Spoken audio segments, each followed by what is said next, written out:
Good morning, everyone here. You're highly welcome to the program. The program is about to commence any moment from now. Please get seated.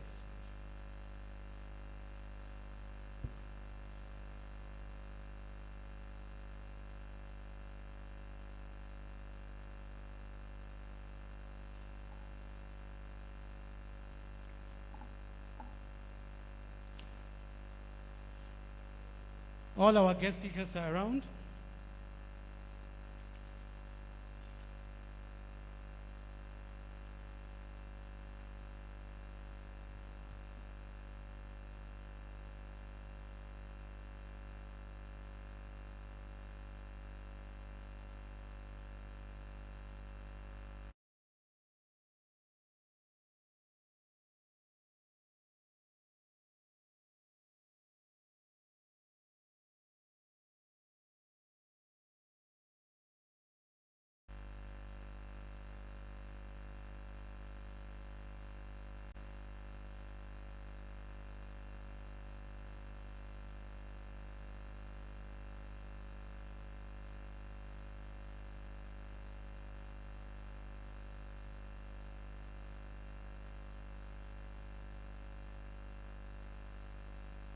I want to highly welcome our eminent guest today. Our guest speaker for today, which is the keynote speaker, is Professor A.O. Achimogu. Prof, you're highly welcome. Our lead paper presenter, today is no one else but Professor Timothy Bulus. Please, a round of applause for him. You're welcome, sir. Thank you. I want to equally use this medium to welcome the Pro-Chancellor present here. Good morning, sir. Please, a round of applause for him. Yes. Just before we commence the program proper, I would like to call on Dr. Ali to give us, please, an open prayer. You're welcome, sir.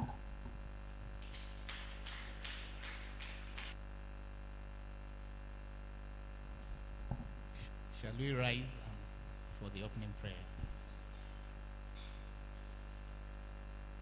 In Jesus' name, Almighty God, the Father of our Lord Jesus Christ, King of kings and Lord of lords, we thank you for the gift of life. We thank you for the sustenance of life. We commit this program into thy hand. We shall start this program and it will be successful in the name of Jesus Christ our Lord. We ask this through Jesus Christ our Lord. Amen. Thank you very much, Dr. Ali.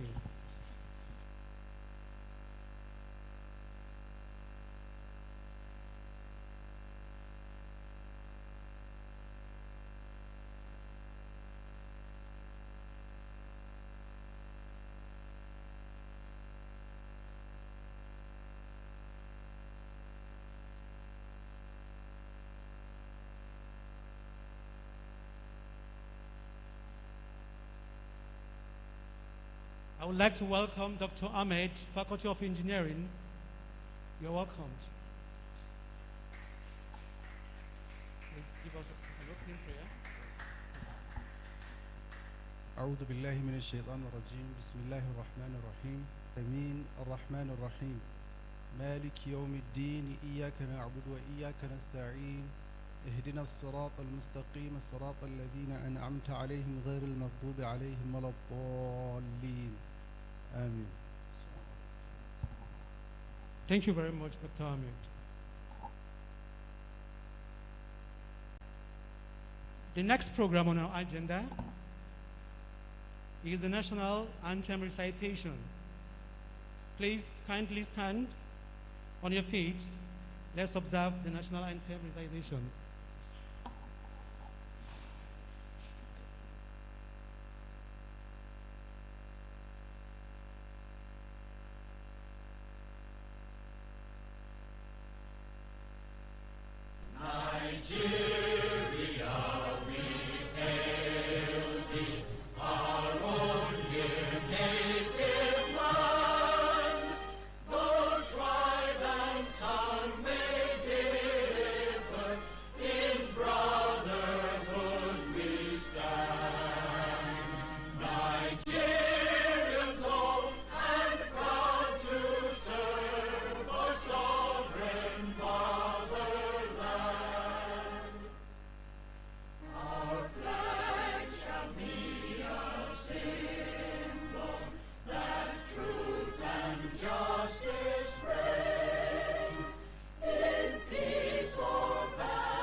Just sit it.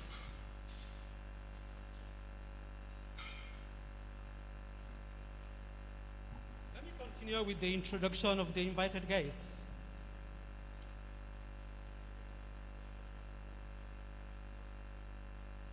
Our program today is one of its kind.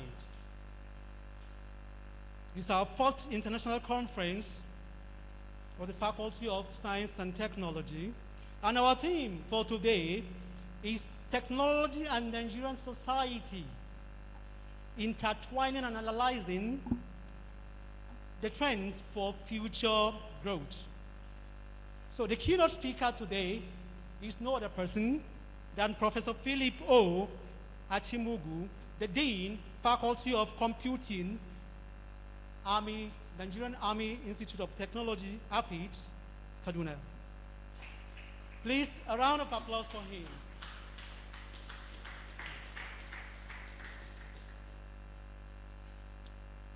Our lead paper presenter today is not a person, but Professor Timothy Bulus.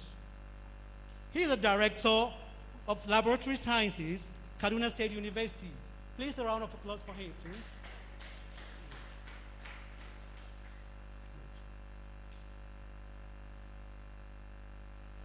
With me to humbly welcome our father,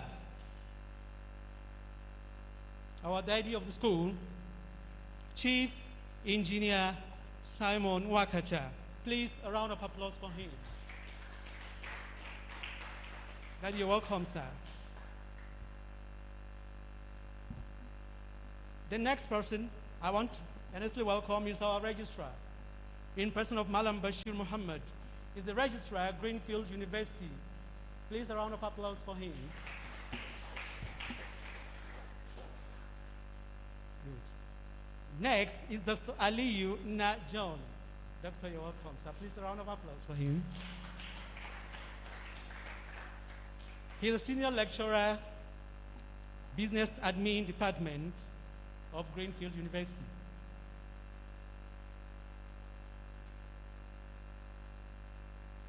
Permit me to welcome our able professor, Professor Simon Katung Daniel, Professor of Mathematics. Prof, you're welcome, sir. Yes.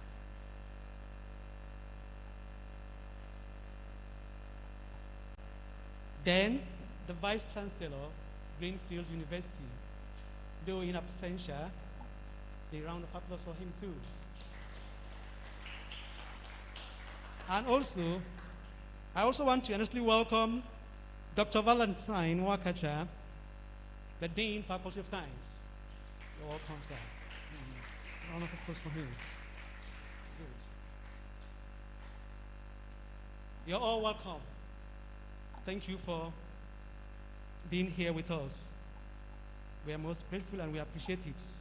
The next on our agenda is a welcome address by the Vice Chancellor, though will be ably represented by the Registrar, Greenfield University. Round of applause.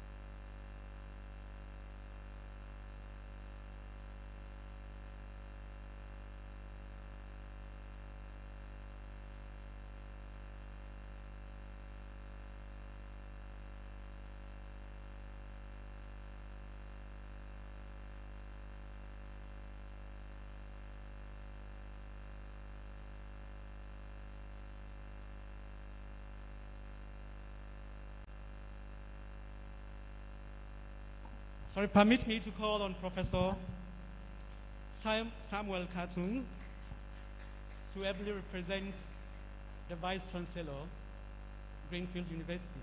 Prof, you're welcome, sir.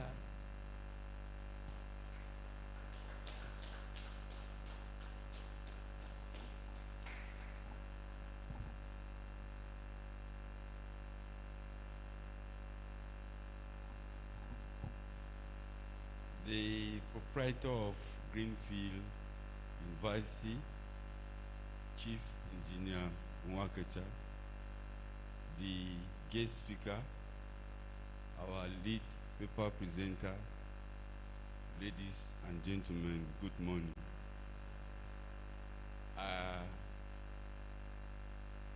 It is history that we are about to set in this great university. And in the next few minutes, we'll be able to hear these distinguished scholars telling us so many things that I want to urge all the students to pay rapt attention to what they will be saying. The future of this university lies on these our premier students. So I will urge you to listen carefully, because what these distinguished scholars are doing today, you'll be the one doing it in the next 10 to 20 years. So I will urge you to pay a rapt attention. Once more, ladies and gentlemen, I want to welcome you to this very maiden edition of our faculty seminar and conference. You know, it is a place that ideas are shared, and we believe you will do us favor by trying to be explicit, so that we'll be able to understand what you intend to tell us, so that you'll be able to carry these young ones along. Thank you once more. You are all welcome. Thank you. Round of applause for him, please.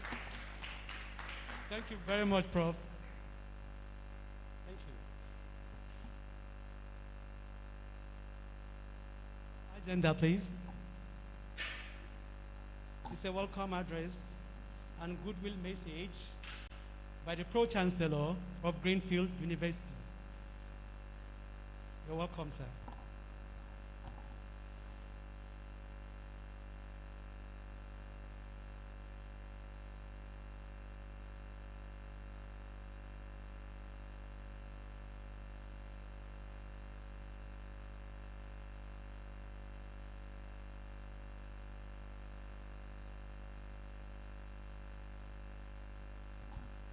The goodwill message will be read by the Registrar, Greenfield University.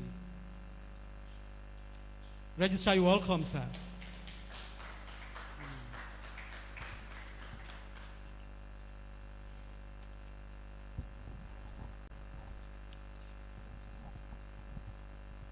The Vice Chancellor, Greenfield University, the guest lecturer, Professor Achimogu, you're welcome, sir. The Dean, Faculty of Science and Technology, Dr. Valentine Nwakacha, other deans present, heads of departments present, Distinguished guests, ladies and gentlemen. This is the goodwill message of the founder and pro-chancellor of Greenfield University, Engineer Chief Simon Ifedora Onwakacha, the Onwa of Umweri. It is with immense pleasure that I extend my warmest greetings to all of you at this inaugural international conference hosted by the Faculty of Science and Technology of our great university on the theme Technology and the Nigerian Society, intervening and analyzing trend for future growth. Resonate deeply on our collective aspiration to harness innovation for the betterment of our society. As we stand at the crossroads of rapid technological advancement, it is crucial that we engage in thoughtful discourse to understand how this development can positively influence our communities. This gathering presents a unique opportunity for scholars, practitioners, and policymakers to share insight, explore challenges, and brainstorm solutions that will shape our prosperous future for Nigeria and beyond. I am confident that this presentation, discussion, and networking opportunities provided by this conference will foster collaborative approaches to integrating technology into various sectors, ultimately contributing to sustainable development. Together, we can navigate the development of technology and its impact on societal growth, ensuring that we not only keep pace with global trend, but also lead initiatives that reflect our unique cultural and societal context. As we embark on this intellectual journey, I encourage each participant to share their expertise and perspective openly. Let us seize this opportunity to inspire one another and forge partnership that will enhance our collective knowledge and drive innovation across the continent. I wish you all a fruitful and engaging conference filled with enriching discussion and meaningful collaboration. Thank you, and God bless you all. Please, a round of applause for him. Thank you very much, sir. The Pro-Chancellor is the father we have here. In fact, once you're with him, you must learn a lot from him. He is a philanthropist to the core and has a very passionate struggle for education. If I may wrap it up, I can say he is the father of the orphans and the helper of the oppressed and the guardian of the widows. He is the one having the large umbrella where we all stand to protect ourselves from the sun, the heat of the sun, and even the drop of the rain. He is our father, a man with a vision that has cut across the world. With him, all things are possible. He has set the pace through which our students can be independent and dependable anywhere they find themselves in the world. So you count yourself very lucky if you are a student of Greenfield University. Thank you very much, Pro-Chancellor. The next in our agenda is a brief profile of the keynote speaker, which I'm going to read. The keynote speaker today is Professor Philip O. Achimugu. Prof, you can come up, sir. A round of applause for him.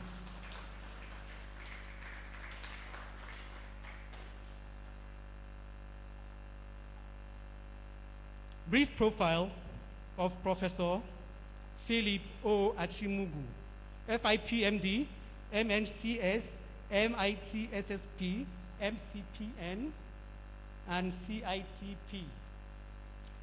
Professor Philip Achimugu is currently the Dean of Faculty of Computing at the Air Force Institute of Technology, KADUNA. He obtained all his degrees in computer science from reputable universities in Nigeria and Malaysia. He has held several administrative positions, such as level coordinator, examination officer, head of department, director and dean within the university setup. Professor Achimugu has been nominated to execute many national assignments and has published over 100 research articles in reputable journals. Book chapters, and learn conferences, all indexed in prestigious online database such as Scopus, DBLP, Springer, Science Direct, ISI, ResearchGate, and Google Scholar, with about 3,000 citations to his credit across the different databases.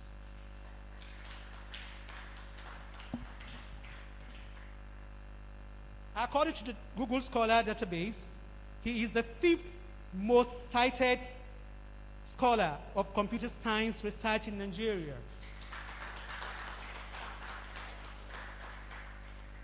It is also interesting to note that according to the Alpha-Doga AD's scientific index, he is the most cited author in AFIDS and was awarded the best scientist with the highest number of scientific publications in AFIDS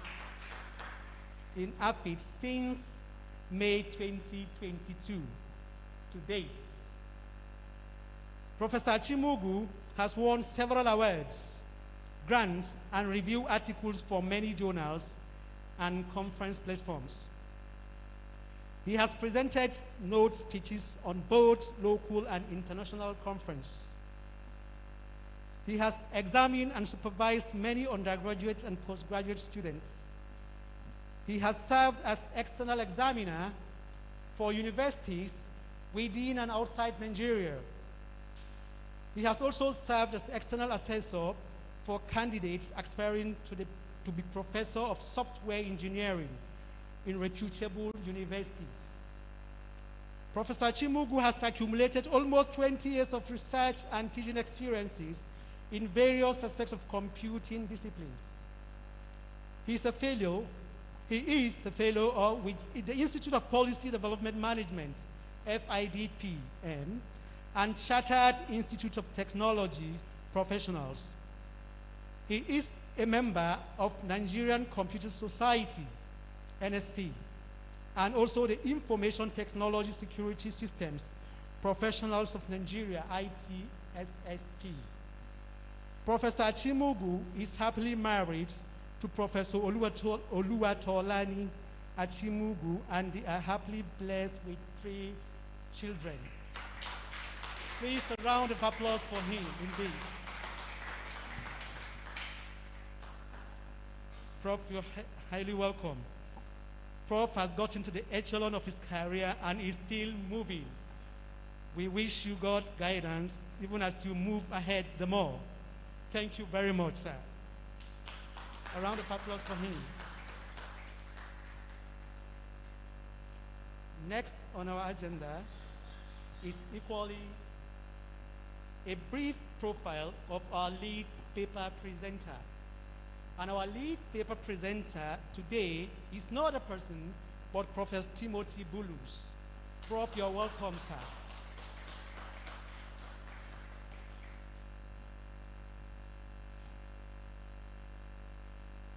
I'm going to read the brief profile of Professor Timothy Bulus, who is the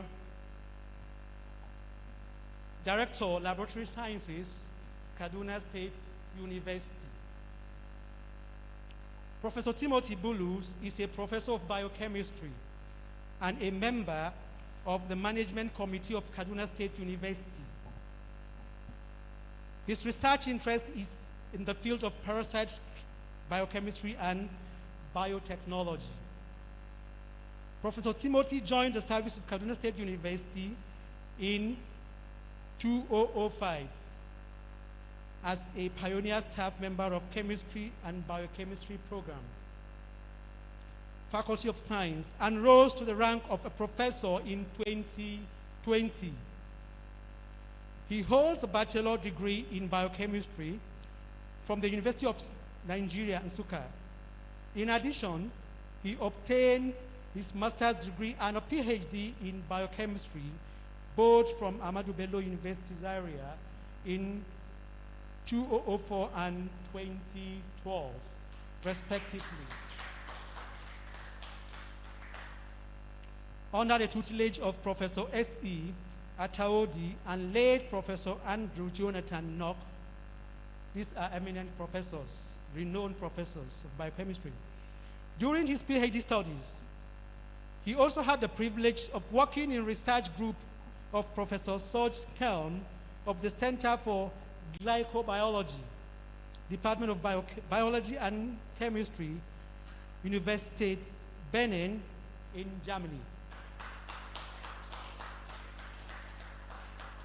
He has published numerous scientific articles in both local and international journals and has presented scholarly conferences and seminar papers in several scientific fora. Professor Timothy has supervised many undergraduate and postgraduate students across 3 Nigerian universities, namely Kaduna State University, Nigerian Defense Academy, and Bowen University, Iwo. Recently, he was one of the Nigerian professors and researchers that were chosen by TED Fund to attend a train-to-trainer capacity building workshop at Central State University, Wilberforce, in Ohio, USA, and was also engaged by TED Fund as a resource person in a nationwide step-down training. Professor Timothy is no doubt a hard-working and enterprising member of the academic and research community. He was the head of department of biochemistry for a period of 4 years, during which he strategically positioned the department for research and postgraduate studies and successfully led the department to a full accreditation status. He pioneered the establishment and equipping of the present Molecular Biology Research and Training Laboratory and the Central University, Kaduna State University. Professor Timothy was a deputy chief editor of Science World Journal and founded the KASU Journal of Biochemistry and Biotechnology. He is a strategic player in many academic and research institutes and has some research grants to his credit. In addition, he has served as a member of several professional and university committees. He was a visiting research scientist to Nigerian Institute for Trypanosomiasis, Kaduna State, a visiting lecturer as well to Nigerian Defense Academy, and an external assessor to some universities, a reviewer and editor of many journals. He is currently heading the Directorate of Laboratory Services of Kaduna State University, where he has led the development of the Directorate's first strategic plan. Professor Timothy loves to teach biochemical reasoning, forensic science, and cellular and molecular biology. He is a husband, father, mentor, and a patron.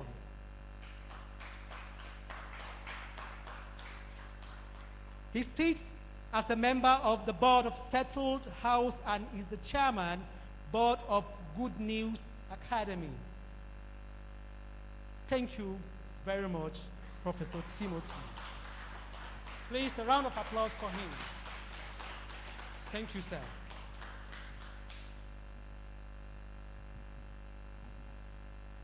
As students of knowledge, we are all aspiring to be like them. May the sky be your starting point, even as a professor. Thank you very much, sir. Next on our agenda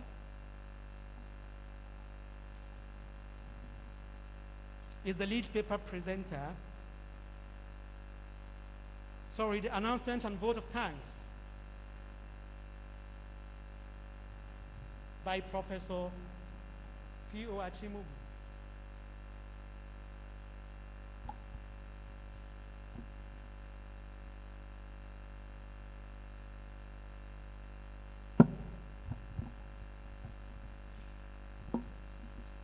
Supposed to take the keynote address, am I right? Not vote of thanks. Yes. All right. I think we're, yeah. All right. The Pro-Chancellor, Greenfield University, in fact, the proprietor of Greenfield University, the Vice-Chancellor, Greenfield University in absentia, the registrar, other principal members of this great university, the Dean, Faculty of Computing, other deans here present, head of department and other heads of department present, invited guests, my fellow erudite academics, distinguished students of this great city learning, gentlemen of the press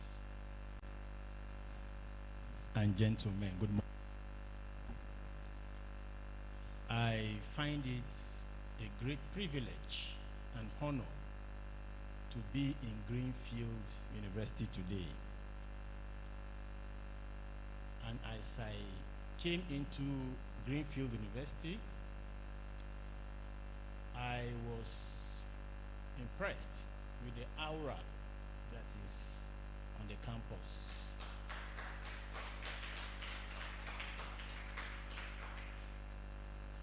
I have, over the past 7 years, engaged in NUC accreditation and resource verification exercises. I have accredited computer science programs in federal universities, state universities, private universities. And I make bold to say that Greenfield University is not doing bad.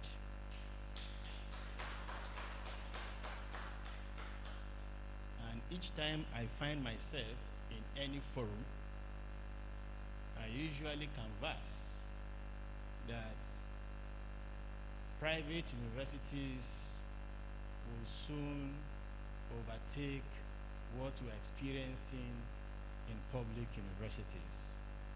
And I remember we were at a forum recently in Abuja where I was canvassing for the need for private institutions to be given access to TED fund because they are not, we don't have foreign people, it's Nigerians that are in private universities as well. And that fund is our tax, it's Commonwealth. So I feel that that should be extended to private universities as well because private universities owners are really doing well and they are contributing immensely to nation building and capacity building. And our daddy here, Engineer Wakacha, I think is the third proprietor of a university I'll be meeting. I met Are Afe Babalola recently when we went for an official function at over 90 years. The man still comes to work on a daily basis. Yes, that tells you how serious it takes his university to go. And I can see the same attribute in our father here.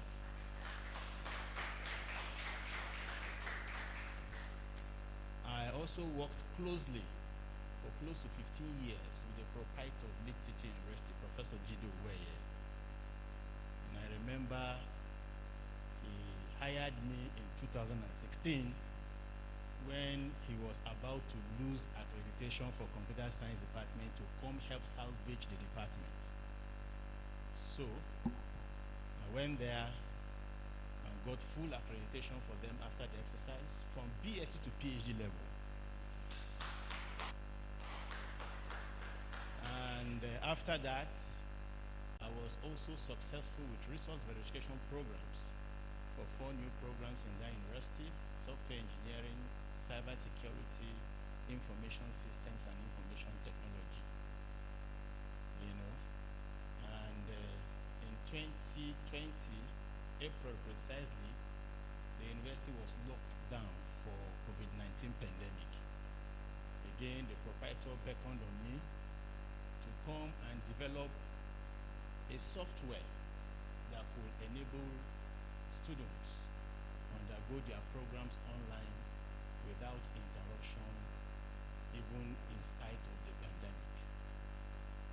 And I remember I developed a software for them that was used to actually teach students online, administer tests and examinations, and that software was able to cater for over 6,000 undergraduate and postgraduate students of that university.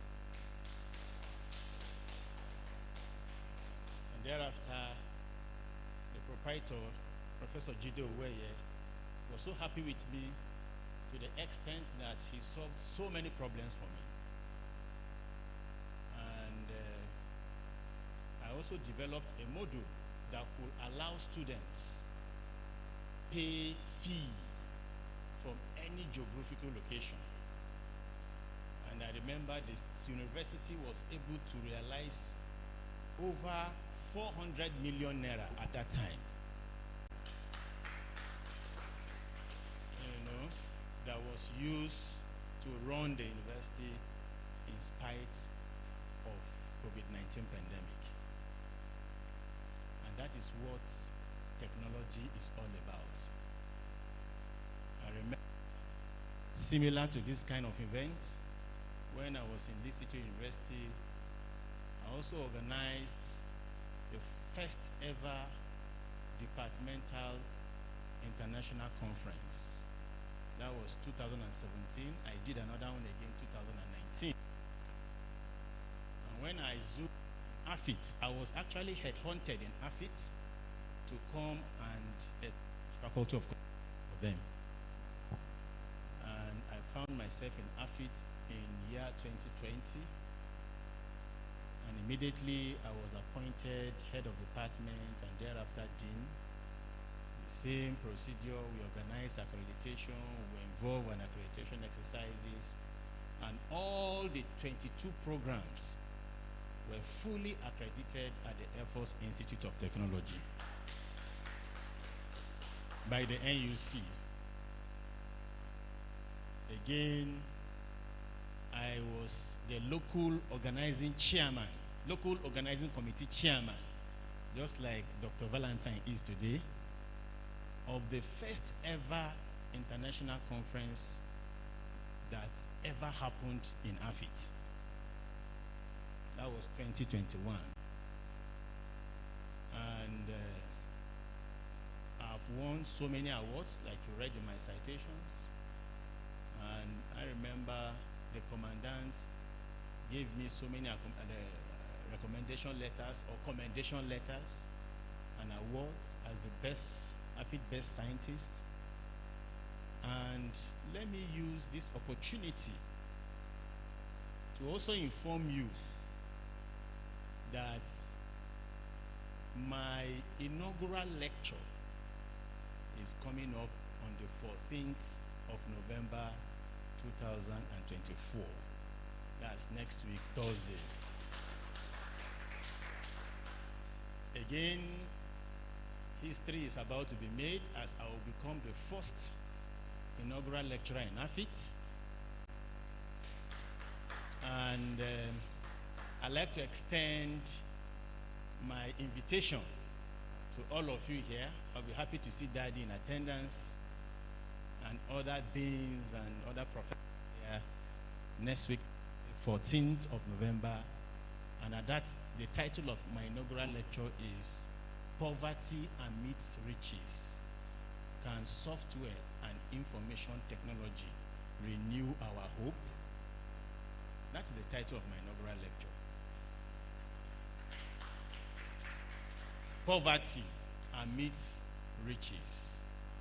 Can software and information technology renew our hope? I chose that topic for 3 reasons. One, I needed to identify the factors that are responsible for vast diffusion of information technology in the Nigerian. I also want to sell to the public the powers that information technology have in engendering a robust economy. And I also want to share with people that IT today is the forefront of any developed nation. If you go to Singapore, for example, Singapore is lacking in land space. They don't also have good deposits of human resources like we do in Nigeria. Yet, that country is now considered as a first world country. His Excellency Lee Kuan Yew was able to move the country from a third world country to a first world country in 1 generation.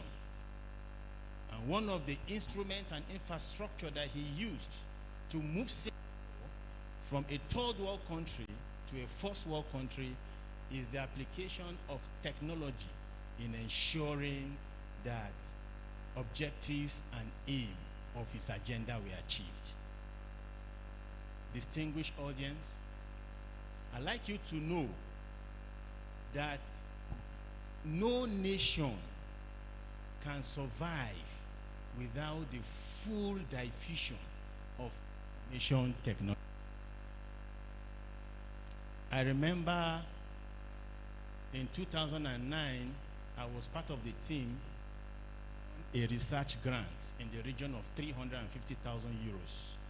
That award was from the Finnish Ministry of Foreign Affairs, and we were meant to actually develop information system and information technology research in sub-Saharan Africa. So myself and 3 others, at that time I was at Obafemi Awolowo University, were actually taken to Finland. That was the first time visa was brought to my house free, Shanghai visa, that enabled me to travel anywhere within Europe. I didn't even appear at the embassy. You know it's possible, depending on your relevance. That's why you must strive to be relevant. As computer professionals, we are meant to be solution providers, not problem creators. Are we together? We are also expected to move this issue of digital transformation in order for economy to strive. And when we landed in Helsinki, we were taken to our hotel rooms, and then I connected my laptop to their internet. And all of a sudden, just 5 minutes later, I just saw somebody at my hotel. I opened the door, I saw that they were policemen. What happened? They had already discovered that somebody has flown into their country with a computer that has virus.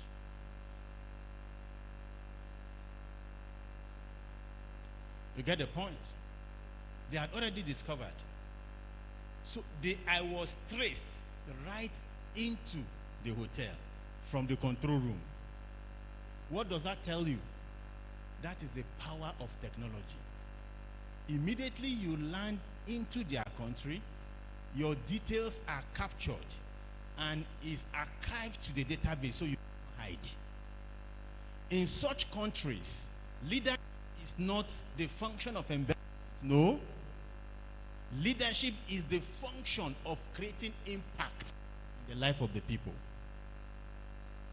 And that was why people like President Barack Obama in 2016, when he left his presidency, that was when he was even able to buy a house for himself. What does that suggest to you? Prudency. In America today, if you have 10 to 15 or $20,000 in your account as a citizen, you will be investigated. So you do not earn money that is not commensurate to your income, in other words.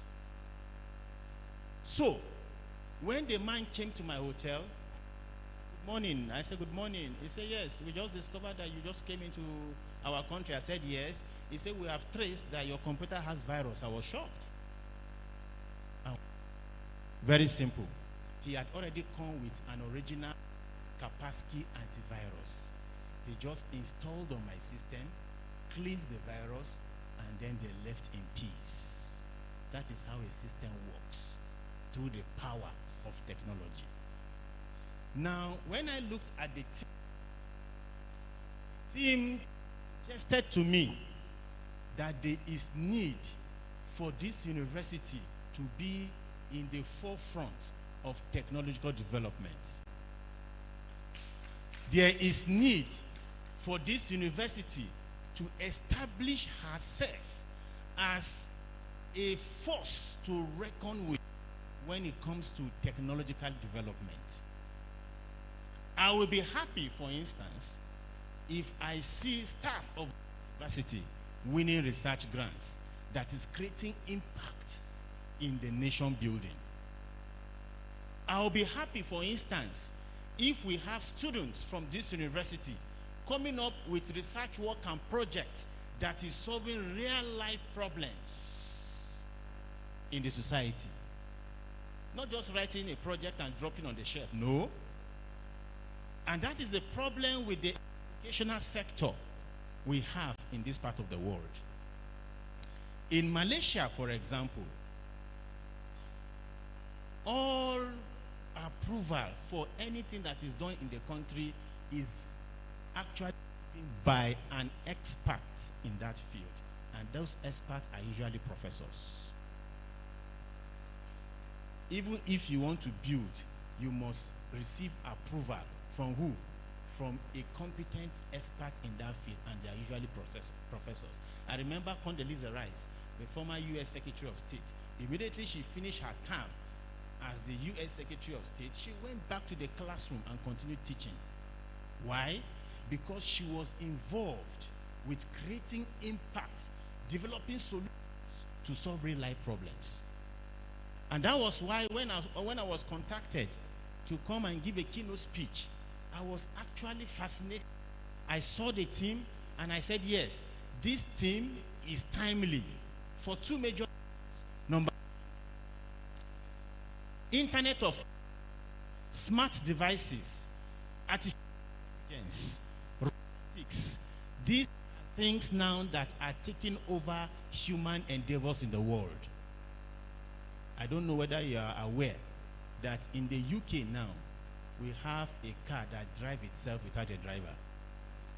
You just, on your app, you just order for a driver, and the car comes right to your house. No driver, no. As he comes, he opens the door for you, enter, and he takes you to your destination. That is Internet of Things.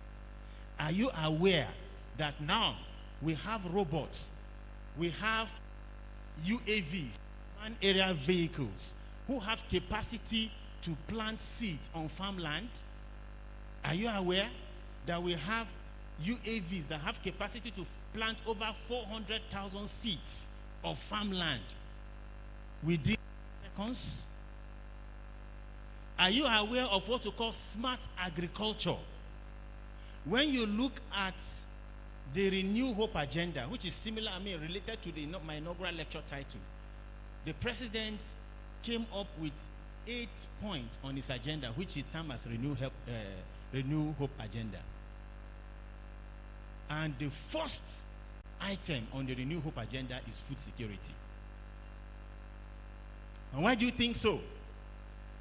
Because there is already shortage, or there are already shortages of food in the country. Why? Through insecurity, bandits, and all of these illegal activities. Now, ICT have the capacity through the application of aerial vehicles to dictate all of these illegal services, squarely deal with them. But you know why that will not thrive in this part of the world? Number one, political reasons. Number two, interest. Number three, lack of government support. I was telling people that Nigeria actually have three major problems. One is religion, ethnicity. Three, corruption. One is what? Religion. Two, ethnicity. Three, corruption.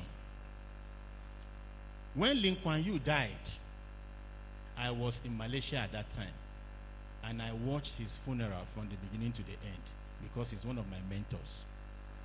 And one of his focal points that he used to develop that nation from third world to first world was what? Competency and transparency. Appointment was not family and friends. No. Appointment was based on competency, productivity, and what? Truthfulness. That's all. I raised it by saying capacity and character. Any individual that does not have capacity and character cannot be a good leader.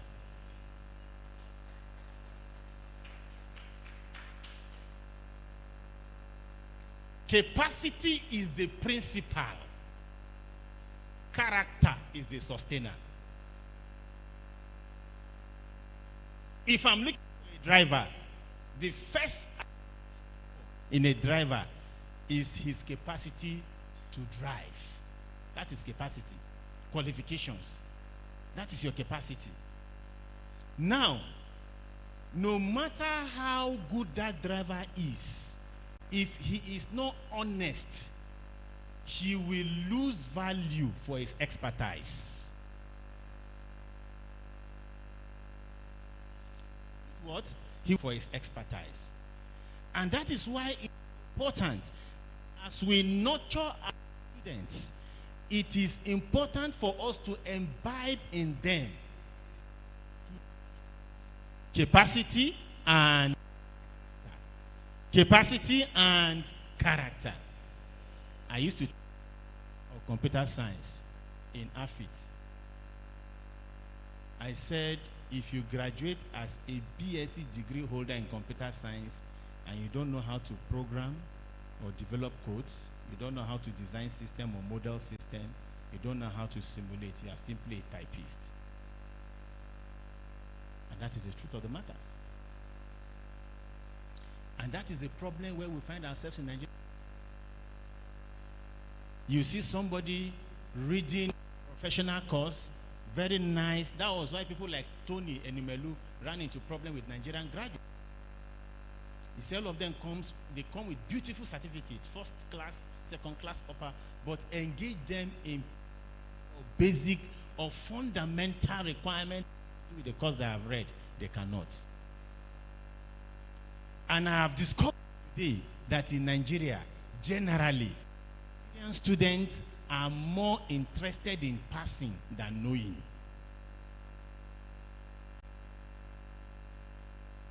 That's it. They are more interested in what? In passing than knowing. I want to believe that students of Greenfield University are not like that. I want to believe that Nigerian students in this university be those kind of students that when they match their practical skills with the theoretical ones they have attained in this university. And that is why in the course of the conference, we expect to see papers that are presented to solve real-life problems.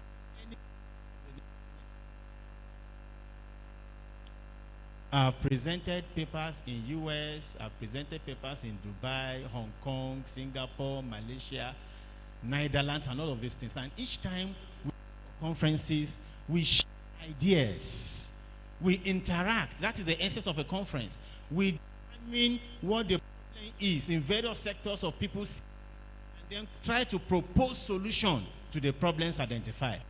It's what we expect to see in the various paper today. The essence of giving a speech is to remind us that conferences today have been to be like an academic merriment. No, it has left the focal point of trying to impact in solving real life problems. And that is why when we go for accreditations in other universities, I've gone to more than universities to accredit courses in computer science levels. And each time we go for accreditation, we always emphasize that there is need for our curriculum to be aligned with the current trends in nation building. In nation building. And currently, I'm the chairman in my university for the CCMAS Implementation Committee, and we are trying to come up with how these new students, 100-level students, can actually, start using our CCMAS. And I reminded all the heads of departments that there is need for them to come up with innovative, because now ICT is even crossing across various fields. The truth is that if we really want corruption to stop, it can. We can develop a software using blockchain technology that can stop any form or level of corruption. But it will not be, the idea will not be bought because of the implications. That was why in Singapore, they said the prime minister and all professors, everybody must be well paid, because you are not expected to come there and steal money. No. That is why when you go to places like Malaysia, you hardly distinguish, because you don't actually need money to secure anything. Government owns all the land and builds for their generation. Used to mortgage, and what is the requirement for mortgage? Just produce one or two. You go home with any kind of house you want. You go home with any kind of cars. If you go to Malaysia, you see a clerk driving the kind of car the vice chancellor. There's no distinction. He's living in the same house. He's living in the same house. I've seen a in Malaysia that lives in the same quality of building with that of the vice chancellor. In the same vein, the vice chancellor house is not also too different from the house of the prime minister. That is the truth. So, there is no disparity between the rich and the poor. Why? Because everyone is on the same or equal purchasing power. So, and how are these funds managed? They are managed through the aid of software and ICT. That is the truth. If you develop a software based on blockchain technology, for example, any data you enter and input into a blockchain technology system cannot be erased. You cannot alter the database. So it is impossible for you to do that. If you have database for each citizen that is mapped to their income and then to their earnings, and you realize that a particular citizen, no matter how high he is placed, has an income that is not commensurate to his salary or this, then there's a cause for alarm. That's prudency. And that is why you see the applications. If you look at the teams, you will see that the ICT now has been blended to cut across all the sectors of the Nigerian economy, including security. I'll be happy to see papers that are presented in these various sectors of the economy with the aim of solving precise problems that will take us to the next level in Nigeria. Ladies and gentlemen, distinguished listener, I once again appreciate you for the time you have come to invest in this program. I will urge you to actually sit tight and remain steadfast in your knowledge acquisition. For the student, strive to know your course rather than just passing. It is, but also strive to know what you are, especially for this young age that we are now. Nowadays, we are talking about entrepreneurship, what you can actually offer, the problems you can solve, the skills you can give, not just the course you read. I've seen somebody read economics, chemistry, but is a very good programmer and even doing extremely well today. Why? Because he's solving a problem. My prayer is that this conference will serve as a platform for us all to reignite or reawaken that spirit that will enable us develop our capacity so that our future can be brighter. Thank you very much, and God bless us all.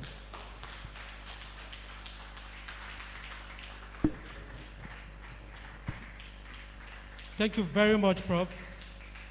Thank you very much. Please, a round of applause for him. Thank you very much.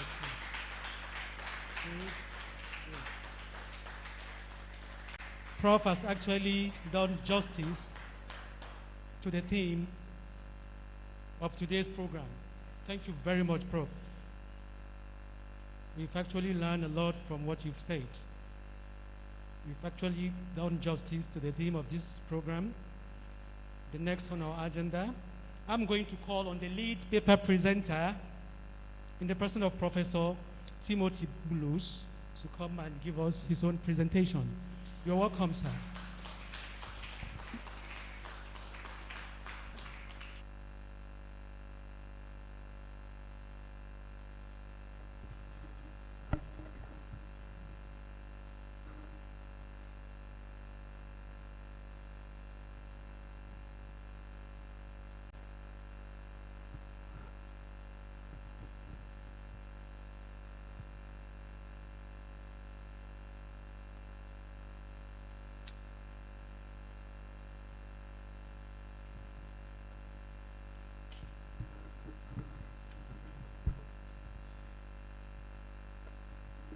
The proprietor of this great university,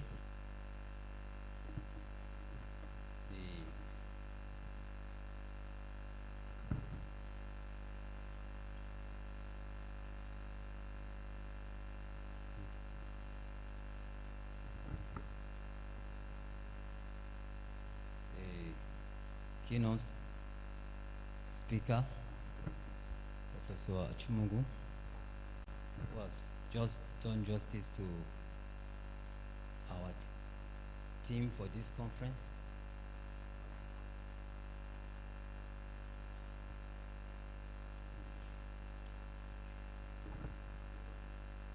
The Vice Chancellor of this great university, ably represented,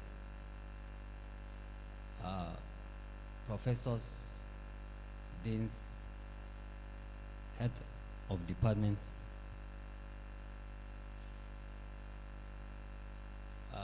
the students and participants for this conference. I say good morning.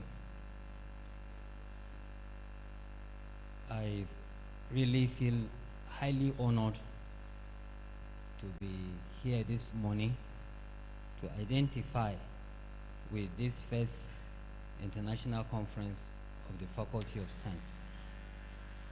I count it a great honor. This is not my first day of coming here. I think this is the third time I came here, and but this is the first of my presentation in a forum such as this. So I want to say that this morning I'll be making a presentation.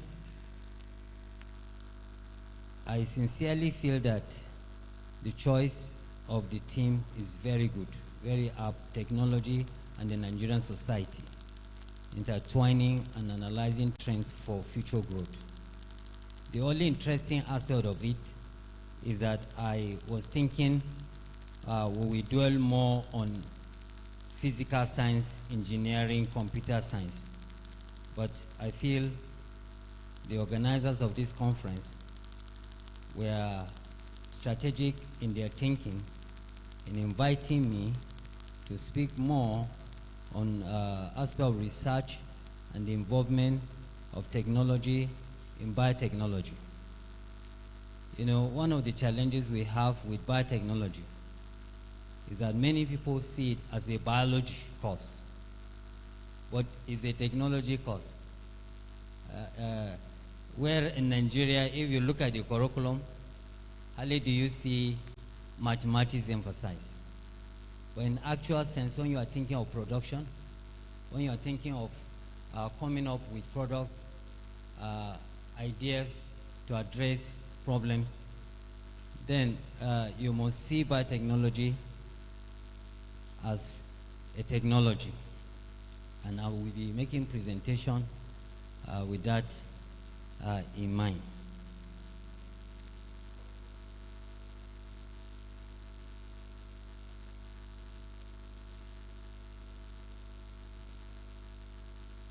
Okay.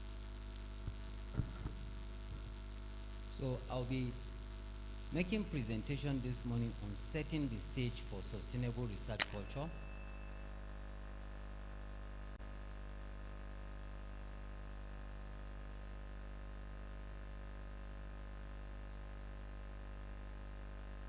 Okay.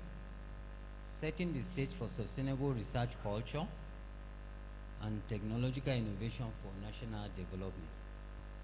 My focus will be to stir up interest as I look at national needs and challenges. I will also call you to see the place of research and development in solving our problems. Because until our national challenges are issues of concern to us, we will not be thinking of solving the problem. Many people, just like Prof has said, in fact, he has laid very solid foundation for what I'm going to say. The challenges we have in our educational system has created a lot of problems, but I believe that with comments made by Professor Chimugu, if this thing continue and get to high places, I believe that gradually we will do our best to address them. I am a believer of the fact that Nigerian society must look for solution within. However small, we must look within to solve the problem. So I'll be talking about how research can actually be very useful in addressing that. He has talked a lot about ICT, but I am thinking the conference speaks generally about technology. So I'll also talk about the need to establish what we call the research culture and the culture of innovation. Then I will make some, give us some personal example and experience of technology in solving local problems, the effort we have made. And finally, I will be proposing ways to enhance this technology adoption among researchers. And when I say researchers this morning, I mean students inclusive wants to make contribution to solve a problem. Now, the right place to begin is actually to begin with analyzing problem. Whenever you see a chart such as it's just a representation of the need to what the need to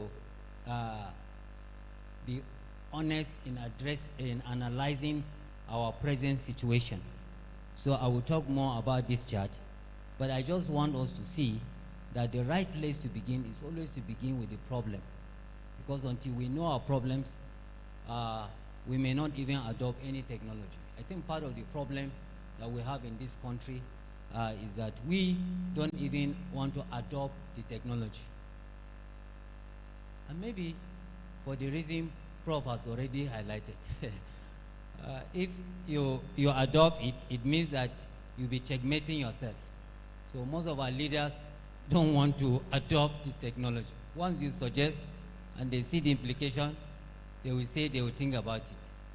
So we have brilliant indigenous ideas that are not being utilized. But under forums such as this, it's good for us to keep steering ourselves up with issues of concern to this country. One day we'll get out of the mess. So when you look at Nigeria, I think the best is to look at Africa, because generally Nigeria, Africa, when you say Africa, it's the same problem. Even though there are pockets of efforts made in some countries. Even Nigeria, there are people who are making effort, but the effort is not very, very significant as to affect our national development or the continent at large. So Africa, when you look at Africa, Africa produces only 3% of the global gross domestic product. It accounts for less than 3% of the international trade. But it shoulders 25% of global disease burden. When you look at this statistic, it's not very positive. Africa contributes just 2% of the world's research output. And when I talk about research, please, I want you to understand. Research is not just what you do that ends up on the shelf. Research generally is connected to technology. It has a link to economic development. Where you have developed societies, you say this society is developed because you see money, because you see economic growth.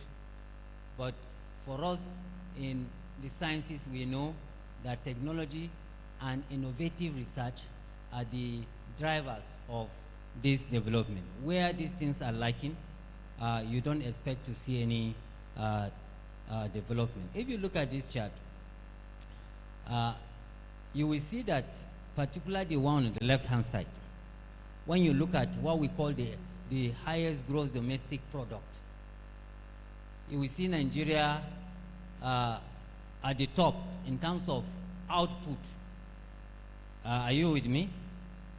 This is just for Africa. But when you now divide this gross domestic product per capita, that means you divide it by the population of people who really need this product or this money, you will see that Nigeria is the third from the bottom. So it is not just that pockets of individuals are doing great things. If that does not cumulatively affect the overall national population, it means we have a long way to go.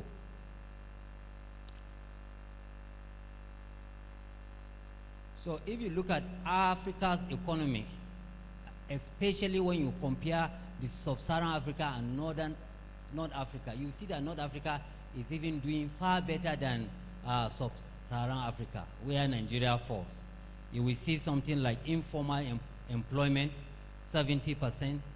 You look at poverty rate, 2001, you have 75%. I'm talking about sub-Saharan Africa. But when you compare with 25%, 0.5 for North Africa, you see that even in Africa, the regional disparity exists. Now we need to move from Africa to talk about the Nigeria. Few things I want to say. And I'm saying this thing not because I'm a pessimist, but because the academic world, we as philosophers believe that we must keep letting our students understand the problem. Perhaps a student will come up with the answer. Even when we stand to make presentation, we do not think that the answer will come from us. Every lecturer, every professor knows that it's possible for the answer to come from a brilliant head of a student. So we are seeing Nigeria ranking, 137 in infant mortality output out of 140 countries. Is it a good statistic? We have 52 years of life expectancy. If you look at the proportion of birth attended by skilled health personnel, just 57. So we actually have witnessed rise in infant and maternal mortality rate. These are terrible indices that are negative whenever you look at Nigeria. 53% of the proportion of infant mortality and maternal deaths attributable just to food, absence of food. And I want to believe that this data will have increased by reason of the economic hardship Nigerians have entered in recent time.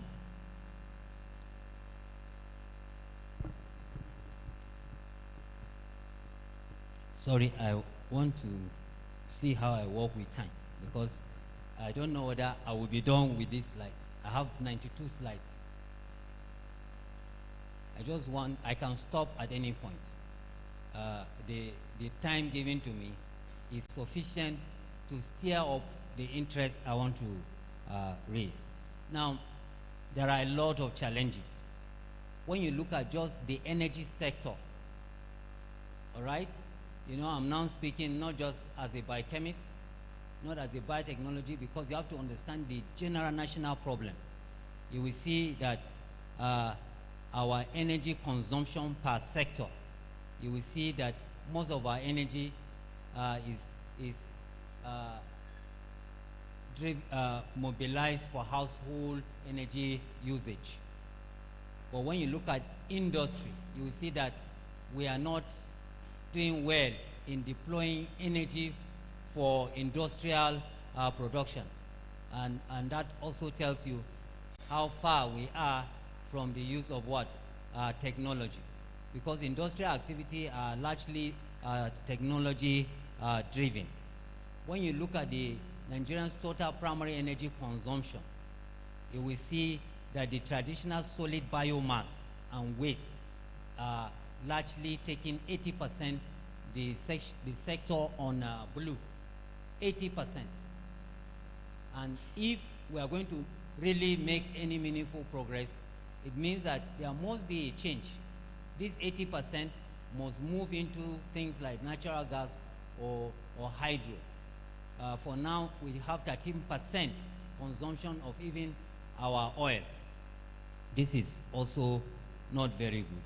The projected energy need support for the GDP growth, you will see that it will continue to rise, because as our needs increases with increasing population, we don't even have policy as a people to regulate our population. We are growing in terms of population, but yet we are not making commensurate arrangement for energy production and energy utilization. I think I've said much. Let me move on. So when you look at technology application, Nigeria is known to rely heavily on foreign technologies in several areas. And sometimes it is not because we don't have indigenous effort made by people such as Professor Chimogu. But again, lack of political will to adopt some of this indigenous technology. In 2022, out of 131 countries, the Network Readiness Index has shown that Nigeria is ranking 109 out of 131. These are issues of concern. Globally, this is not good. Nigeria exports mainly unfinished products. We export raw materials. Instead of exporting finished products, what we do largely is to export, and that is not good. It simply reflects the poor utilization of technology to come up with improved products for external purchase. We are low on equipment production. whether the equipments are industrial, military, agricultural, or medical. There are many human societal needs that we need equipment, but to a large extent, we hardly fabricate, hardly produce. It can sometimes very sad when you have need to repair just a blender, and you walk to a university or a polytechnic, and you think that the answer will come from them. You know, most times they refer me to Panteka. Most times. And you go there, you will find that people who are not educated, but they are making efforts. Part of it is there is a reversal. Maybe our educational system is not encouraging students to see their role in actually solving societal problems. We think that when you graduate, then you should be a big man. But problems are solved with skillful hands. Problems are not solved just by sitting to analyze situations. So there is a strong belief that if tertiary educational institutions, universities, colleges, institutions of technology, universities, can collaborate, it is possible that there will be more adoption of technology and improvement of labor market. Now, the call which I will be making as I make my presentation is actually a call to make deliberate investment. It's a principle. When you say invest, it could be investing time, it could be investing energy, it could be investing resources. The proprietor and the owners of schools, we make their own investment. The professors have also investment to make. The students must see themselves as also partners in making investment. It's a principle of sowing and reaping, which the keynote speaker clearly spelled out the experience in most of these countries that were at par with Nigeria in the 70s and the 60s, but now they have left us behind. Now, when we say principle, we are saying that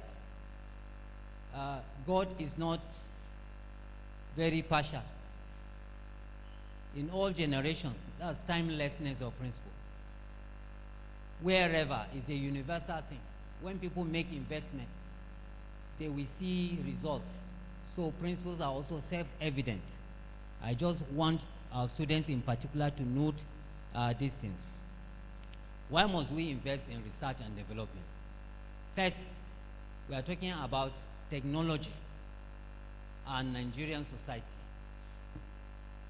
And I'm saying that even though research and development does not automatically translate into solving problems, but is a pathway to solving problems. So if there will be any adoption of technology, it is from research and development that this thing begins. It is from this point that the culture of the use of technology begins. And once a young person is introduced into technology, you will see that by the time he starts working, he will be providing solutions. First, innovative research and its subsequent commercialization will be the driver that will move and nurture the engine room of economic growth. I've said this thing, that there is a strong relationship between research, particularly what they call innovative research. These are the things that will lead to what? Economic growth. And this will be true even for our nation, Nigeria.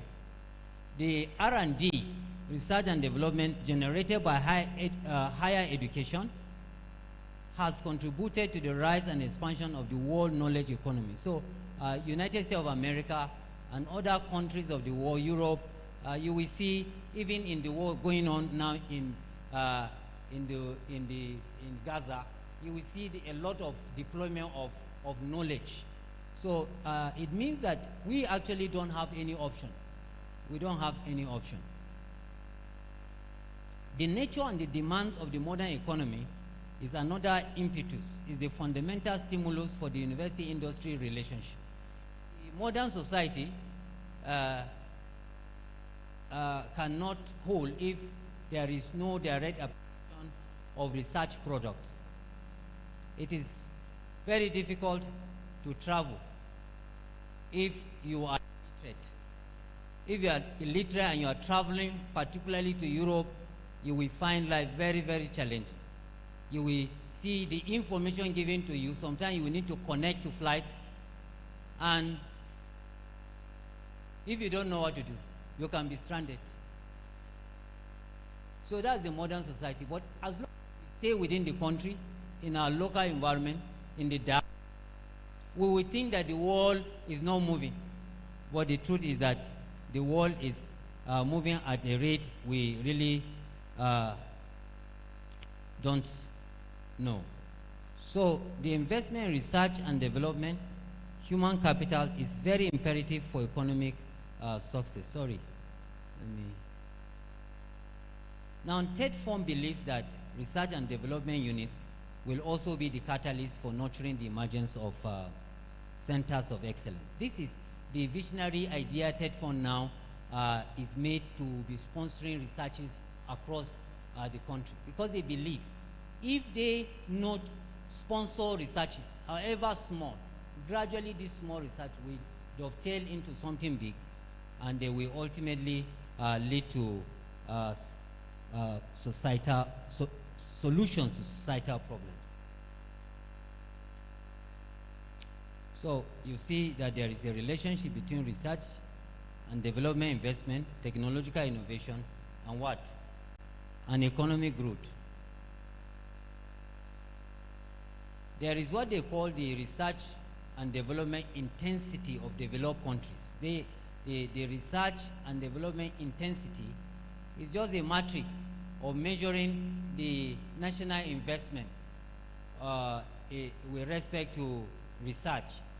When you compare the investment of these nations, United States, China, European Union, Japan, Germany, South Africa, India, between 2001 to 2017, you will see that the United States of America has deliberately and consistently made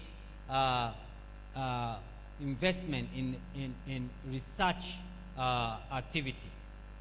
But what is very interesting is that for most of the nations, the rise is just steady.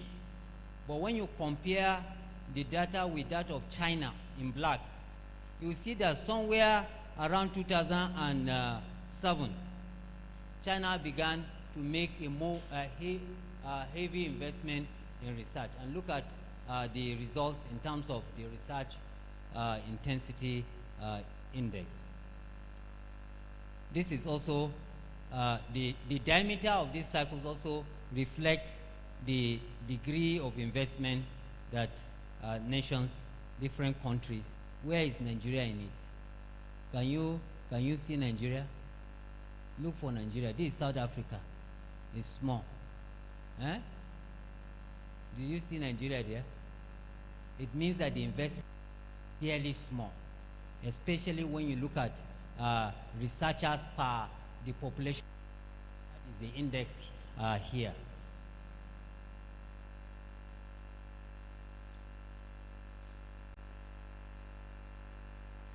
Now, all these lamentation and issues we are raising, for us, we believe, and it is the culture across the world, problems are not generally seen just as problems, but as challenges, because they pave way for innovative research and products.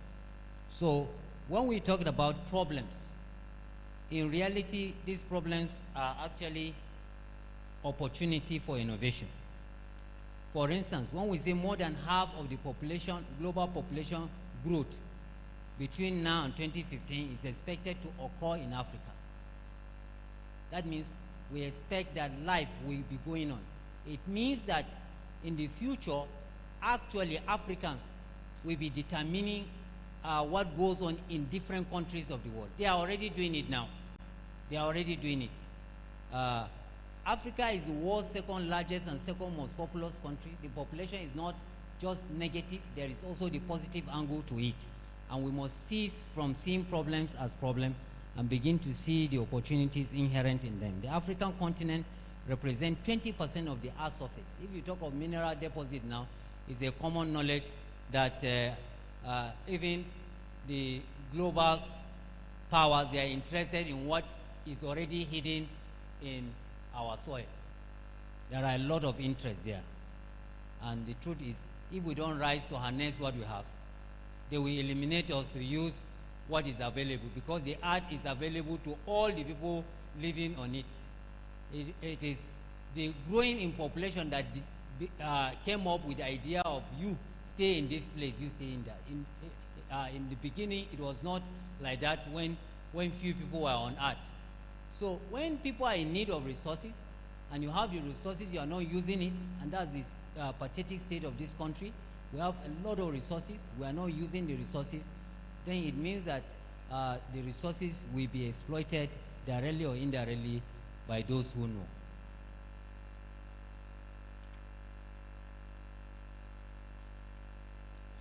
So Nigeria is a key.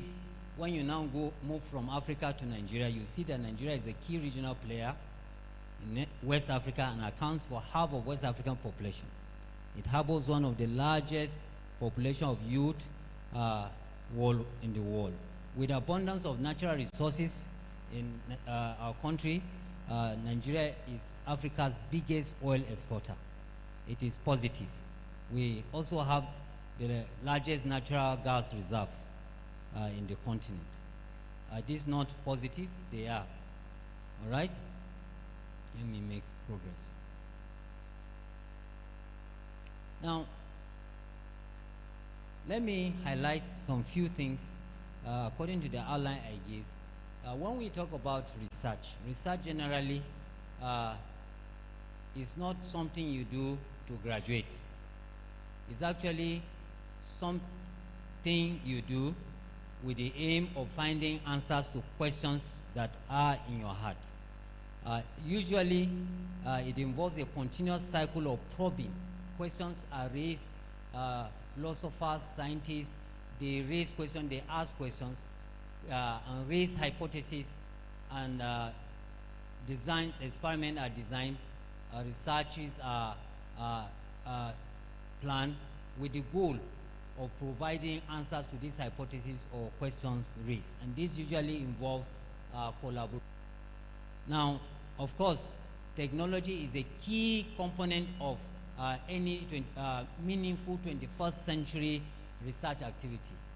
I was in an internal exam, and I saw that there is a limited application of technology in the analysis of the data used, and I drew the attention of the people involved because I believe strongly that even graduation should be a function of the level of technological inclusion in an attempt to solve a problem. A time when you are measuring growth, and you measure growth in terms of height and length, I think has passed. Now people want you to come up with innovative ideas that will involve the use of instruments and devices beyond the traditional devices. So it's not just technology. It will also mean that there will be need for some innovation. We'll talk about this thing later on. So research will also involve the use of resources. Now, usually it begins with analysis of problems. Meaningful 21st century researches have a way that they start. They start by analyzing our problem. And over the years, our challenges in this country is that we do not do research to address local problems. We do research for publication in Q1 journal. So, and it's sad that sometimes you are looking for Well, there is an improvement now. ICT has allowed for open journal access now, and there is improvement. In the past, if you want to really access your supervisor's scientific work, you have to either subscribe for it, or if you travel out, you have to use the libraries in the universities to access. But there is an improvement. We hope that our researches will also stem from the need to solve local problems. So when that is an interest, then this diagram becomes very useful. I believe you have heard of this SWOT analysis, where you analyze your strength, you analyze your weakness, says you analyze the opportunities you have, you analyze also the threats. Now, for instance, when you look at Nigeria, these are strengths. But when you look at our weaknesses, generally people will say we lack what? Visionary leadership, just like Prof has already identified. We sometimes have poor team spirit. And of course, the hydra-headed monster in this country is the corruption that we are struggling to address. Every government that comes in seeks to and promise to address corruption. But to date, we have not yet seen this monster addressed. We hope that in the future, this will be addressed. It will continue. As long as researches are going on, one day we will come up with an idea that will address some of these things. So when you look at the opportunities, we have opportunity in research and development, mass education, informal technology collaboration. These are opportunities. If we don't do anything with the opportunities we have, then what do you consider as threats? They will suddenly surface, and we are already there. You see, it means that we have strength. This strength must be used to address the weaknesses given the opportunity we have. If these strengths are not utilized, it means that we will be left with nothing but the outright manifestation of this threat, which include insecurity, overpopulation, malnutrition, and so on and so forth. So how do you solve the problem? Even in your literature review and your literature writing, a good literature work must identify problems, but must seek ways to come up with a strategic approach to solve the problem. So we don't just do what we call SWOT analysis. SWOT analysis just analyze the problem. But we also do what they call the so what analysis. If I have this strength, I have this opportunity, and I have this weakness, I have this threat. How do I use my strength and the opportunity to address what? My weakness. So most times, I say to people, you don't have to wait for an idea outside the country. Within the country, within your environment, you can find answer to it. And recently, I was very privileged to be with the Vice Chancellor, and we were talking about how do we even prepare for accreditation? What do we do? How do we solve our research need? Because research is a strategic goal of the university. You know, all these who have been in the system, I had my own desire to see research labs being developed. But when I now became the Director of Laboratory Services, it was an opportunity not to sit down and lament, but to provide solutions. So immediately, we came up with idea to develop a central research laboratory. And all the teams that come to CASU from first generation universities, they wonder why such ideas didn't come to them. They are baffled because it's an idea. So it means the idea can come from anywhere. But the beauty of it is that you have strength and opportunity that you can use to address your own problem. I want to encourage us also, because many times when we have problem, we blame the proprietor, we blame the VC, we blame the dean, the lecturers blame the head of department, and people sit and do nothing. But we are saying that God in his infinite mercy has not only given us problems, he has also given us, if he has not given you anything, he has given you brain to think. And that's what the keynote speaker actually raised.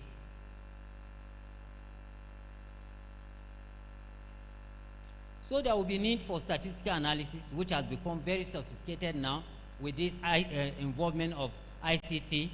There are several statistical packages that can be very useful now, and I want to see that universities such as this encourage at undergraduate level the involvement or the utilization of some of these statistical packages for even analysis of data.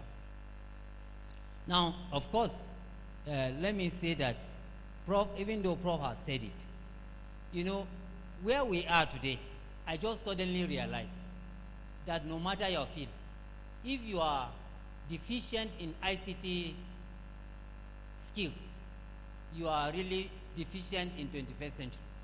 Because ICT is a key tool for 21st century activity. When I went to Bowen University to do my sabbatical, you know, that was the time I went in early January 2020. And that was when this COVID-19 came. I remember the Vice Chancellor, he was then new. He kept telling us, look, let's try to go online. Let's register online on this training platform. Most of our professors, because they are new technology, there is the general tendency to resist change, even among humans. So many didn't, and suddenly COVID-19 came. Only those of us who are on the platform could now deploy the platform to teach students, you know, during the period. You can imagine the length. Other professors who were not there on the platform kept waiting until COVID-19 is done. Even after COVID-19, you see, proactive people are still using the platform to solve their problem, organize meetings, conference, you know, online, and it's quite a useful end.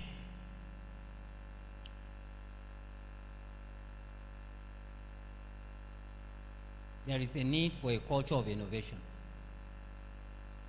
What is culture? It's the net effect of shared behavior. When I say a need, I'm now speaking for our educational institutions. Students must be brought in, staff must be mobilized, so that the culture of innovation becomes our way of life. We must adopt innovative behaviors. You can change, somebody said that you can change the culture by becoming more innovative, but not the other way around. If any university wants to improve, the way to go is to change the culture, and the way to do it especially is through technological innovation. Many universities actually aspire towards that goal, but many fail. Why do they fail? Part of the reason is that they are emphasizing on the existing traditions, but they need change. Just to aspire for an innovative culture is not enough. You must be willing to accept change and to deploy this change to achieve what they call cultural systems. How do we create this change? The culture of innovation is one that we encourage academics to perform a breakthrough research.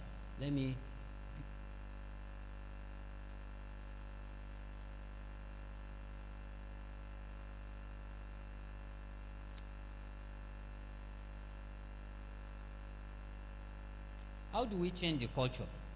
There are three things I want to introduce us to.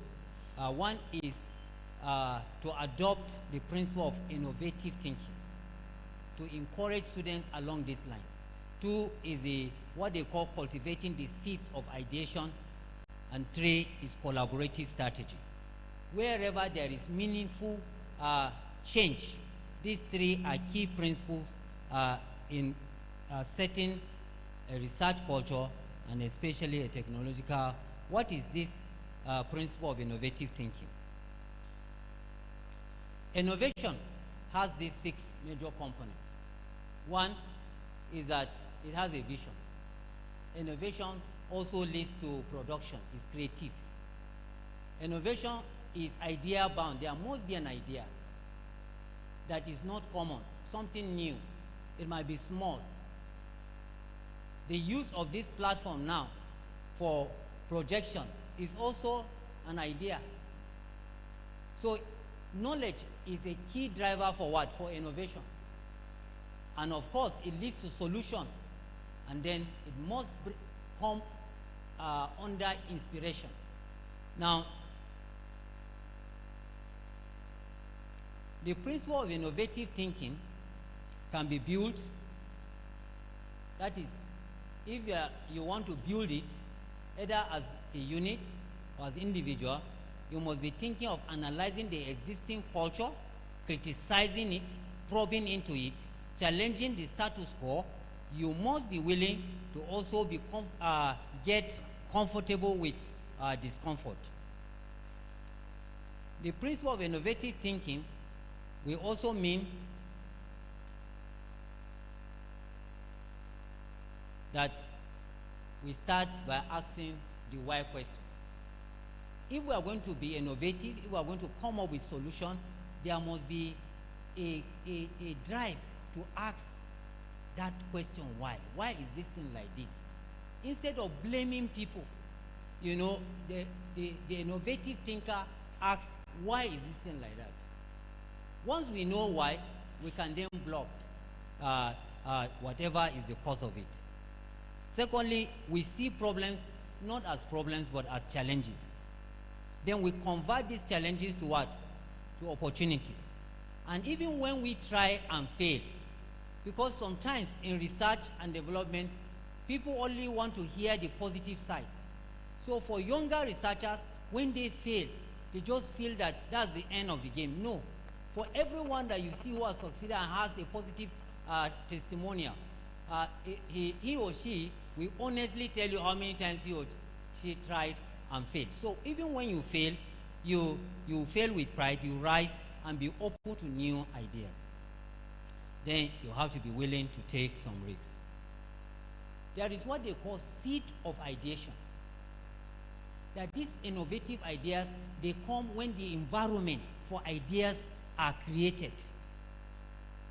And this is what most of our universities don't encourage. My professors, there is a place they go to sit down when they are looking for ideas. And I've also understood that when you are looking for idea, you don't just mingle with people. You have, in some universities, you see, they have iconic structures. They have places where you can just go there, sit down alone, and think. This is innovation in modern universities because ideas don't just drop on people. So ideas are like seed. Ideas are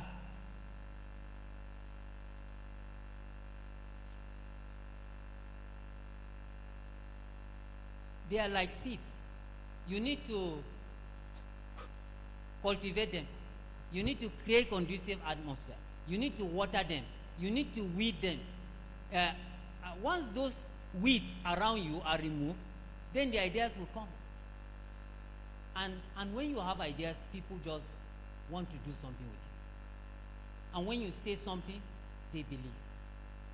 Sometimes, last week we were in a meeting, and I said, I made my presentation, I wanted to go. The VC said, no, please stay, I want your input. Because if you have ideas, what people don't see, you will see it. How are these ideas developed?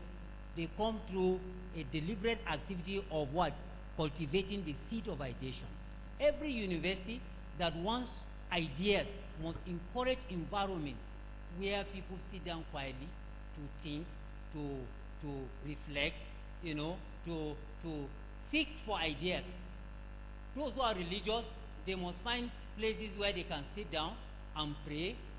It can also be a means by which ideas come. But there are people that just go by the riverside. They just sit down. They have a burning issue. But that is how ideas come. So we must not just teach people that everything revolves and ends in the classroom. No. The solution to certain problems, sometimes they come when you are sleeping. Sometimes they come when you are in the bathroom. They can come anywhere. And the person who is aspiring and looking for ideas must mind these things. They require time. Ideas require time. They require attention, cultivating, weeding. These things are important. We must cultivate the seed of ideation.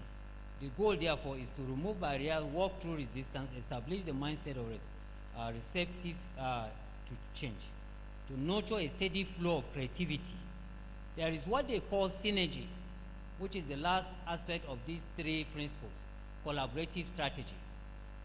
Again, our systems have encouraged solo activity over the years. But that is characteristic of academic scholarship. But now that the society is moving towards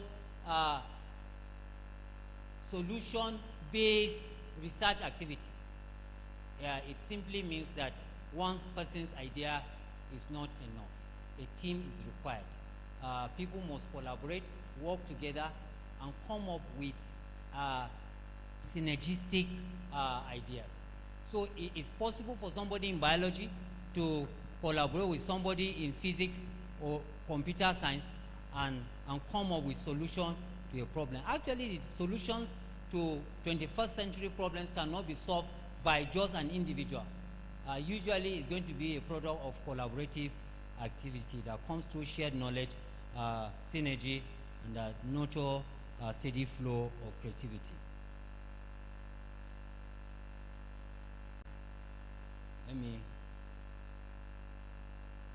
Let me go through this call. The paradigm shift, somebody says, is the timely call of a wide array of scientists and thinkers to weave ideas bigger than the sum of its part. Somebody also has said there is a need to turn our campuses into innovative hubs that will lead to successful businesses, and it's very possible. Coming up with ideas, small business, is very possible. So, but we must encourage teamwork, and since I started reading and getting to understand that that's the idea in 21st century, so now my students, I don't teach them just from the start to the end. You must form groups and give them problems or ask them to identify societal problems and solve the problems. And I'm closely involved in the development of CC Maths in the university. There were 3 of us that were saddled with that work, and we worked together. The idea is, how do we bring in innovative 21st century ideas for our students? And for us in biochemistry and biotechnology, ICT is a must. Because even data science itself, must just be something that the biochemist must know. It's not just good that you are biotechnology, you don't know how to leverage on the much data, biodata that is already in the pool, in the database. So those training, they are okay. And you know what? For me as a professor, computer science is not my field. But I must adopt what? That receptiveness to what? To change. So that has led me into deliberately taking courses online on all these things so that I understand the 21st century thinking. I've done courses, say, on data analytics, data science, machine learning, and all these things require that you sit down for time going through learning how to code. So it's brilliant, it's beautiful if you are adopting certain technology in your own field. The computer scientists may not be able to apply it in, say, enzymology, but I can now apply it to solve, say, drug design and development activity. So until we are in the forefront as lecturers, as philosophers, as thinkers, it's difficult actually to motivate our students, our mentee, to adopt the same strategy. So to make our university a learning and about transformative knowledge, this activity also should be encouraged. Innovation, somebody said, creates opportunity. When you innovate, what happens? Opportunity is given to you. When you innovate, and when I was head of the department, I did some small innovative things that made the vice chancellor of Boeing University to invite me to come and help them in their own university. Small innovative things. and I succeeded. When I returned, I also learned some things there in Bonn University. When I returned, my vice chancellor here in Kaduna State University, he said, how do we solve this problem? I said, look, there are new ways to do it. This research can be done online. You don't have to wait for a wait lab. You can do virtual activities online. He called for Senate meeting and raised the issue with them. Do you know, that was the time Ted Fund was looking for nominees for train the trainer model. He said there was nobody whose name is qualified into that. He put my name there. And that's how I went out of the country for training. Small, innovative things. Innovation creates opportunity. Quality creates demand. But it takes teamwork to make it happen. As leaders, we must encourage teamwork. Those things that divide us, they are negative. There is nothing wrong with religion, except if religion is deployed to divide people. But if people will worship their God and then harness the diversity that exists among people, I think is a plus. Academics must evolve new way of thinking. Now, let me go straight to give you an example. We try to apply some of these principles in malaria research. Malaria is a problem to Africa. Is it a problem? Yes, it's a problem. It goes through a cycle. It involves plasmodium and mosquitoes. The mosquitoes are not the problem, but what? The parasites. So what we did is to ask key questions. How does this parasite survive within the host? What are the challenges facing the management of the disease? Can new approach be adopted? What are some scientific successes that can encourage innovative ideas? You see? So it means that when you read a lot, you will now know, through literature search, you will know the opportunities that exist. Which innovative idea readily comes to mind? For us in our team, we decided to do something new. Do I need a new idea? Yes. What resources do I need? A team? Money? What is it? Can I justify it and ask for grants? Yes. What constitutes my research team? Which model will I use? In vitro or in vivo? Are equipment available? Do we need to buy new ones? Then we came up with something that deviates from the conventional norm of vaccination. Since chemotherapy has a challenge, we now decided that we are going to produce DNA